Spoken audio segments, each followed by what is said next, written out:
Hello po sa lahat po ng mga Don Bell fan and Don Bell lovers na lagi pong nag-aabang sa mga updates po natin patungkol kay Donnie and Miss Bel Mariano.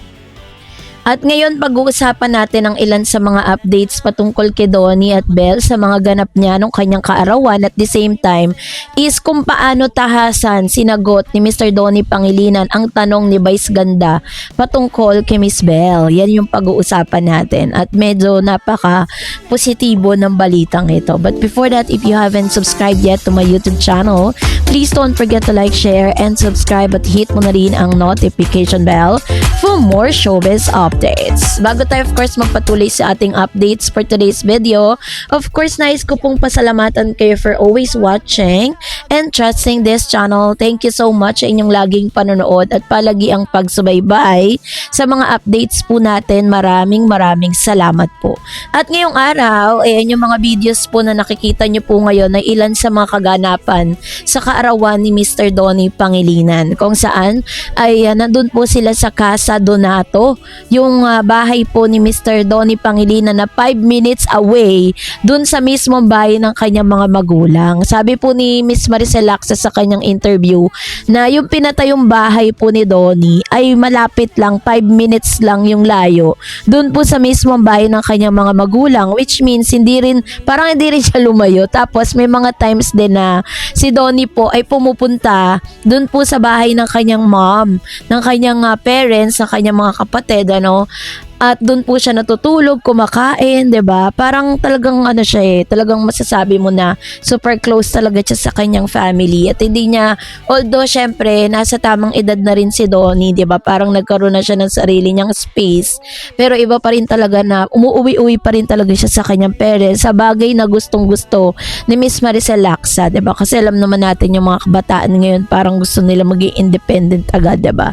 So ngayon, eto na pag-usapan natin kasi na-cringe lang ako dito sa isang video ni Mr. Donnie Mr. Donnie and Miss Bel Mariano, na ito po ay naganap nung year 2024 pa. This is the reason why kung bakit sobrang tatag din ng Don Bell, kasi si Mr. Donnie Pangilinan mismo ang nagsabi nito sa tanong ni Vice Ganda. Ito, panoorin natin ha. Manikin. Tingnan mo, ikaw yung magaling dito. Ha? Magaling ba kumilati si Don? Parang, kasi hindi ko nga naisip na graphic artist. Paano mo nakilatis na si Bel ang magpapaibig sa'yo? Uy! Fan service ha, kay lolo-loko. Paano mo nakilatis na yun na, ay, nung nakita mo si Bel, nakilatis mo pa siya agad na, ay, parang mamahalin ko to. Nakilatis mo siya. Uy! Paano? Kasi di ba nararamdaman nyo agad yung unang tingin? Yeah. Naramdaman mo agad yun? Na parang, parang magkakasundo kami. So yung number 2, Oy! Hindi kasi. Layo. Umiiwas si Donnie. Sabi ko ng long jump dati. alam niyo kung bakit? Bakit? Wala siyang red flag. Wala. Ganon. O, diba? Sabi po ni Donnie Pangilinan, isa sa pinaka best description kung bakit po nagustuhan niya si Donnie, which means dun sa tanong ni Vice Ganda, kung i-analyze natin, na parang sinabi nito na bakit mo nakita na si Bel talaga yung mamahalin mo, which means 2024 pa lang. Ito pong video na it was posted last November 2024. So ibig sabihin, for the longest time na magkasama sila, talagang tipo na talaga ni Donnie si Bel, talagang meron na pong unawaan na nagaganap between them. At ang ganda po ng sinabi ni Donnie dito na isa sa pinaka reason kung bakit nagustuhan niya si Bel, kasi nga wala daw siyang red flag, which means wala siya nakikitang anumang mali kay Miss Bel para hindi po mahalin, para hindi niya magustuhan. Yun po yung kanyang depensa dito. At very sincere itong si Donnie while he was saying that. At talagang kinilig itong si itong si Vice Ganda habang sinasabi niya yon sa publiko. Tapos, talagang gusto natin talaga na itong si Vice Ganda laging kasama ng Don Bell, kasi grabe po siya grabe siya mag-boost, grabe siya magpaamin sa publiko yung tungkol dito nga sa relationship nilang dalawa, si Donnie at si Bel Mariano. Kaya naman na ako'y naniniwala no, na wala pa mang pag-amin sa publiko kung ano ba talaga yung tunay na estado ng kanilang relationship. But I know na talagang may namuuna meron talagang something between them ano. At sinabi rin dito ni Donnie na yun nga, pag sinabi kasing walang red flag, parang sasabihin mo na lahat ng mga qualities na meron si Bel ay gustong gusto ni Donnie. Na lahat po ng mga nakikita niya at lahat ng mga na discover niya patungkol kay Miss Bel Mariano is talagang nagustuhan niya at walang mali kay Miss Bel para hindi siya magustuhan ni Donnie. Kaya naman talagang ito yung isa sa mga panabla para sa lahat ng mga bashers po ng Don Bell na nagsasabing nagsasabing fan service lang daw yung ginagawa nila, etc. Alam nyo, isa lang yan kasi kapag po fan service lang ginagawa ni Donnie at ni Bel Mariano, mararamdaman kasi ng mga fan yan Mararamdaman ng fan kung sila po ay kung sila ay nagkukunwari lang na gusto nila yung isa't isa, 'di ba? Nakita nyo naman pati si Bel Mariano nung tumungtong po siya at bumalik siya sa It's Showtime, hindi niya nakalimutan batiin si Mr. Donnie ito sabi niya. O, 'di ba?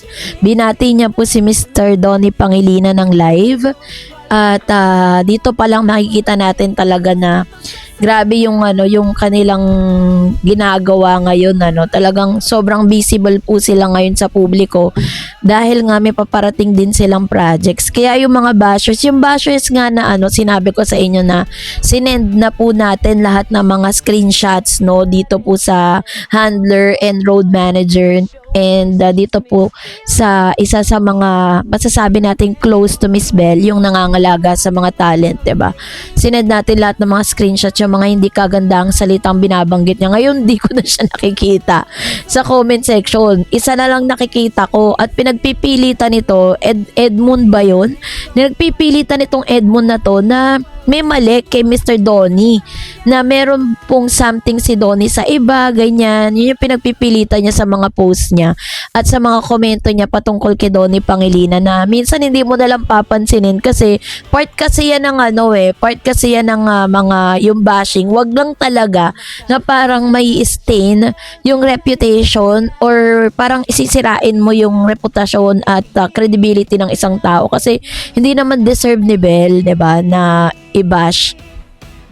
Itong si Edmond, basher to ni Donnie. Ito namang isa, yung girl naman na dating basher na nandyan sa comment section, basher naman ni Bel, na sinasabi po ninyo na parang tagahanga ni Francine, na parang, di ba, kung humahanga ka kay Francine, wag ka maninira ng ibang tao, di ba, wag mong hayaan na ililift mo yung idol mo tapos may idadrag kang ibang tao. That's really big no. Kaya mabuti na lang tumigil na rin po siya sa pambabash. Basta abangan na lang natin kung ano po yung mga upcoming projects pa ni Donnie at ni Bel Mariano kasi parang sila yung pumalit talaga doon po sa mga project na iniwan ng Katniel. Kasi 'di ba dati puro Katniel yung binibigyan ng chance ng ABS. Ngayon si Donnie at si Bel naman ang ina-highlights po nila. Kaya abang lang tayo. So, that's it for today. For more videos and updates, please don't forget to like and subscribe and please don't forget to follow my Facebook page, Dar Eds TV and Dar Eds channel. God bless everyone!